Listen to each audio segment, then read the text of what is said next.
हरे कृष्णा। कैसे हैं आप सब। मेरे YouTube चैनल में आपका स्वागत है। दशम स्कंद 7वां अध्याय शकट भंजन और तृणावत्र उद्धार। राजा परीक्षित ने पूछा, प्रभु सर्वशक्तिमान भगवान श्रीहरि अनेकों अवतार धारण करके बहुत सी सुंदर एवं सुनने में मधुर लीलाएं करते हैं। वे सभी मेरे हृदय को बहुत प्रिय लगती हैं। उनके श्रवण मात्र से भगवत संबंधी कथा से अरुचि और विविध विषयों की तृष्णा भाग जाती है। मनुष्य का अंतःकरण शीघ्र से शीघ्र शुद्ध हो जाता है। भगवान के चरणों में भक्ति और उनके भक्तजनों से प्रेम भी प्राप्त हो जाता है। यदि आप मुझे उनके श्रवण का अधिकारी समझते हो तो भगवान की उन्हीं मनोहर लीलाओं का वर्णन कीजिए। भगवान श्री कृष्ण ने मनुष्य लोक में प्रकट होकर मनुष्य जाति के स्वभाव का अनुसरण करते हुए जो बाल लीलाएं की हैं, अवश्य ही वे अत्यंत अद्भुत हैं। इसलिए अब आप उनकी दूसरी बाल लीलाओं का भी वर्णन कीजिए। श्री सुखदेव जी कहते हैं, परीक्षित, एक बार भगवान श्री कृष्ण के करवट बदलने का अभिषेक उत्सव मनाया जा रहा था। उसी दिन उनका जन्म नक्षत्र भी था। घर में बहुत सी स्त्रियों की भीड़ लगी हुई थी। गाना बजाना हो रहा था। उन्हीं स्त्रियों के बीच में खड़ी हुई सती साध्वी यशोदा जी ने अपने पुत्र का अभिषेक किया। उस समय ब्राह्मण लोग मंत्र पढ़कर आशीर्वाद दे रहे थे। नंद रानी यशोदा जी ने ब्राह्मणों का खूब पूजन सम्मान किया। उन्होंने अन्न, वस्त्र, माला, गाय आदि मुंह मांगी वस्तुएं दी। जब यशोदा ने उन ब्राह्मणों द्वारा स्वस्ति वाचन कराकर स्वयं बालक के नहलाने आदि का कार्य संपन्न कर लिया, तब यह देखकर कि मेरे लल्ला के नेत्रों में नींद आ रही है, अपने पुत्र को धीरे से शैया पर सुला दिया। थोड़ी देर में श्याम सुंदर की आंखें खुली तो वे स्तनपान के लिए रोने लगे। उस समय मनस्विनी यशोदा जी ने उस समय आए हुए ब्रजवासियों के स्वागत सत्कार में बहुत ही तन्मय हो रही थीं, इसलिए उन्हें श्री कृष्ण का रोना सुनाई नहीं पड़ा। तब श्री कृष्ण रोते रोते अपने पांव उछालने लगे। शिशु श्री कृष्ण एक छकड़े के नीचे सोए हुए थे। उनके पांव अभी लाल लाल कोपलों के समान बड़े ही कोमल और नन्हे नन्हे थे, परंतु वे नन्हा सा पांव लगते ही विशाल छकड़ा उलट गया। उस छकड़े पर दूध, दही आदि अनेक रसों से भरी हुई मटकियां और दूसरे बर्तन रखे हुए थे। वे सब के सब फूट फाट गए और छकड़े के पहिए तथा धुरे अस्त व्यस्त हो गए। उसका जुआ फट गया। करवट बदलने के उत्सव में जितनी भी स्त्री आई हुई थी, वे सब और यशोदा, रोहिणी, नंद बाबा और गोपगण इस विचित्र घटना को देखकर व्याकुल हो गए। वे आपस में कहने लगे, अरे ये क्या हो गया। ये छकड़ा अपने आप कैसे उलट गया। वे इसका कोई कारण निश्चित न कर सके। वहां खेलते हुए बालकों ने गोपों और गोपियों से कहा कि इस कृष्ण ने ही रोते रोते अपने पांव की ठोकर से इसे उलट दिया है, इसमें कोई संदेह नहीं। परंतु गोपों ने उसे बालकों की बात मानकर उस पर विश्वास नहीं किया। ठीक ही है, वे गोप उस बालक के अनंत बल को नहीं जानते थे। यशोदा जी ने समझा यह किसी ग्रह आदि का उत्पात है। उन्होंने अपने रोते हुए लाडले लाल को गोद में लेकर ब्राह्मणों से वेद मंत्रों के द्वारा शांति पाठ कराया और फिर वे उसे स्तन पिलाने लगी। बलवान गोपों ने छकड़े को फिर सीधा कर दिया। उस पर पहले की तरह सारी सामग्री रख दी गई। ब्राह्मणों ने हवन किया और दही, अक्षत, कुश तथा जल के द्वारा भगवान और उस छकड़े की पूजा की, जो किसी के गुणों में दोष नहीं निकालते, झूठ नहीं बोलते, दंभ, ईर्ष्या और हिंसा नहीं करते तथा अभिमान से रहित हैं। उन सत्यशील ब्राह्मणों का आशीर्वाद कभी विफल नहीं होता। यह सोचकर नंद बाबा ने बालक को गोद में उठा लिया और ब्राह्मणों से साम, ऋक और यजुर्वेद के मंत्रों द्वारा संस्कृत एवं पवित्र औषधियों से युक्त जल से अभिषेक कराया। उन्होंने बड़ी एकाग्रता से स्वस्त्ययन पाठ और हवन कराकर ब्राह्मणों को अति उत्तम अन्न का भोजन कराया। इसके बाद नंद बाबा ने अपने पुत्र की उन्नति और अभिवृद्धि की कामना से ब्राह्मणों को सर्वगुण संपन्न बहुत सी गौएं दी। वे गौएं वस्त्र, पुष्पमाला और सोने के हारों से सजी हुई थी। ब्राह्मणों ने उन्हें आशीर्वाद दिया। यह बात स्पष्ट है कि जो वेद वेत्ता और सदाचारी ब्राह्मण होते हैं, उनका आशीर्वाद कभी निष्फल नहीं होता।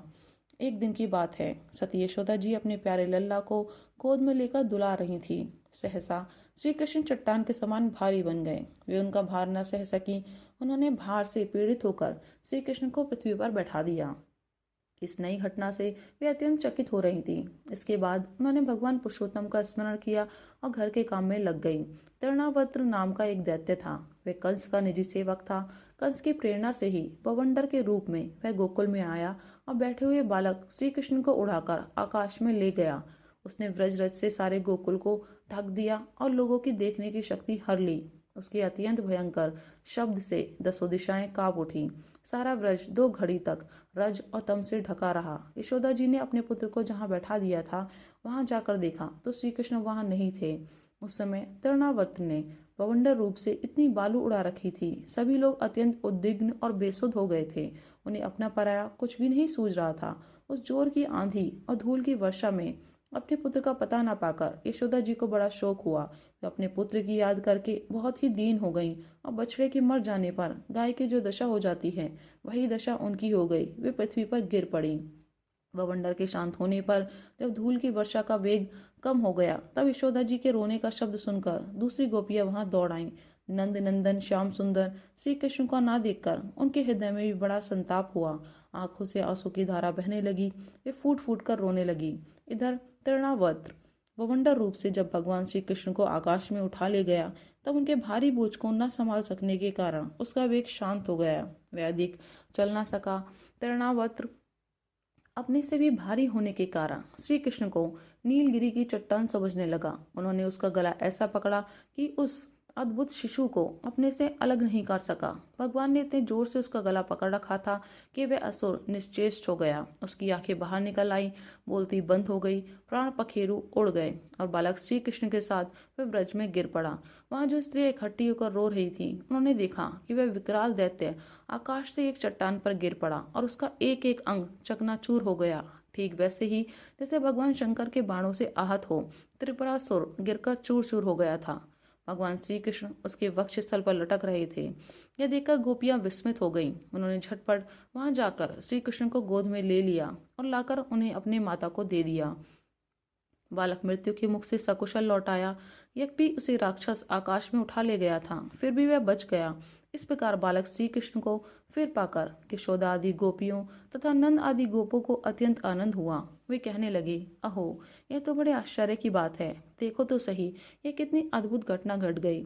यह बालक राक्षस के द्वारा मृत्यु के मुख में डाल दिया गया था, परंतु फिर जीता जागता आ गया और उस हिंसक दुष्ट को उसके पाप ही खा गए। सच है, साधु पुरुष अपनी समता से ही संपूर्ण भयों से बच जाता है।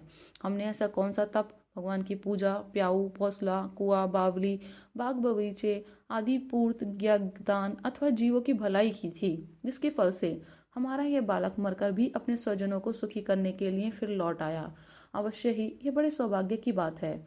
जब नंद मामा ने देखा कि महावन में बहुत सी अद्भुत घटनाएं घटित हो रही हैं, तब आश्चर्यचकित होकर उन्होंने वसुदेव जी की बात का बार बार समर्थन किया। एक दिन की बात है, यशोदा जी अपने प्यारे शिशु को अपनी गोद में लेकर बड़े प्रेम से स्तनपान करा रही थी।